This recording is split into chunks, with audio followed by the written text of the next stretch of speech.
Violence against children during war reached extreme levels last year. That's according to the United Nations. In the annual Children in Armed Conflict report, the UN has blacklisted Hamas, Islamic Jihad and the Israeli military for the killing and maiming of children and for attacks on schools and hospitals.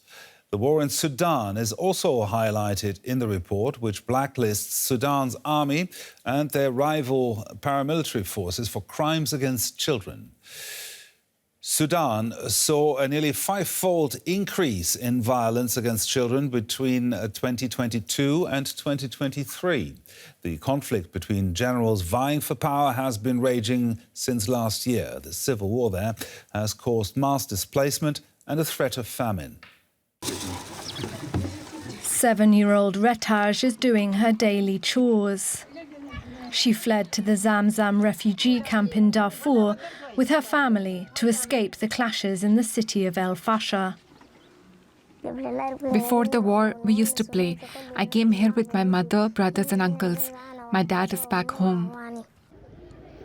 As more families seek refuge from the violence, food and resources are being stretched. Malnutrition rates in children under 5 in this refugee camp are twice as high as in central Darfur. Our lives have become difficult. Now, as you can see, we don't have anything. I can't even make dinner for my kids. The conflict began over a year ago and rages across swathes of the country as the paramilitary group the Rapid Support Forces battle for control against the Sudanese army. A recent attack by the RSF on a village around 100 kilometres south of the capital Khartoum left 100 people dead. The ongoing clashes have sparked condemnation from the UN and a pledge by the International Criminal Court to investigate.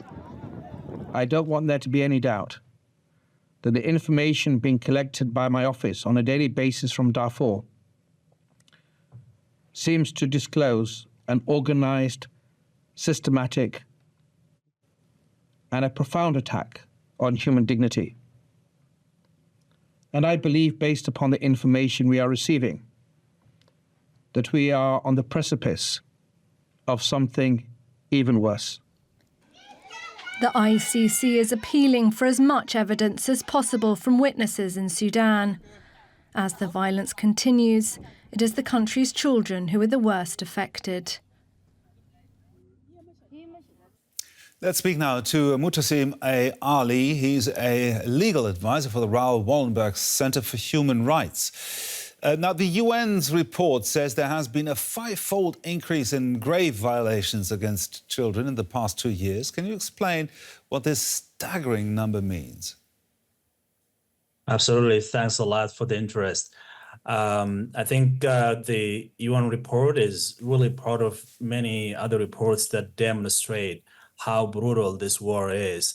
Of course, Sudan has been in a perpetual wars right since its independence in 1953. But this war that started in April 2023 and still continues until today has been really one of the most brutal wars, in part because the perpetrators themselves document the violations and the abuses. And so the report by the UN is significant, but it's still, to say that the war in progress basically violated the rights of children is really very little too late. And so the parties actually violated many international human rights and humanitarian law and instruments, and therefore I think the situation is a lot more catastrophic. Now, the conflict is likely to continue. Tell us what can actually be done to reduce the suffering of the people and especially the suffering of the children. I mean, you said precisely that the conflict is really, we do not see that the conflict will end sometime soon, unfortunately. And in part, I think we see that the international community is not doing enough to stop the war in Sudan. I think in terms of how this conflict can be stopped, I think there are three three things that the international community and communities of democracies can do. Number one is to work on civilian protection front, right? And that begins, for example, by deploying UN, perhaps in coordination with the African Union, to deploy a sort of a civilian protection mechanism. That's really crucial, given the fact that the parties really do not care about the civilian lives, right? We've seen staggering numbers of people have been killed, rape has been used as a weapon of war, and there are many other, many more crimes. Second, I think there is a need to ramp up the humanitarian aid, right? There was a conference in Paris earlier this year, which they pledged sort of amount of money, but still only 16% of that of the humanitarian aid that is needed to support the civilians in Sudan has been met so far, and therefore I think there is a need to make humanitarian aid available immediatally. And third, I think there is it is important to work on the accountability front. That begins by calling out the warring parties, specifically the Rapid Support Forces that is committing genocidal acts in Darfur in particular. And of course, other serious human rights violations and perhaps war crimes and crimes against humanity in other parts of Sudan, they must be called out, and especially their enablers as well, right? You know that there are many foreign actors involved in this as well. And so I think these are the perhaps the more practical acts that the international community can do. Mutasim there, thank you very much. Thanks a lot.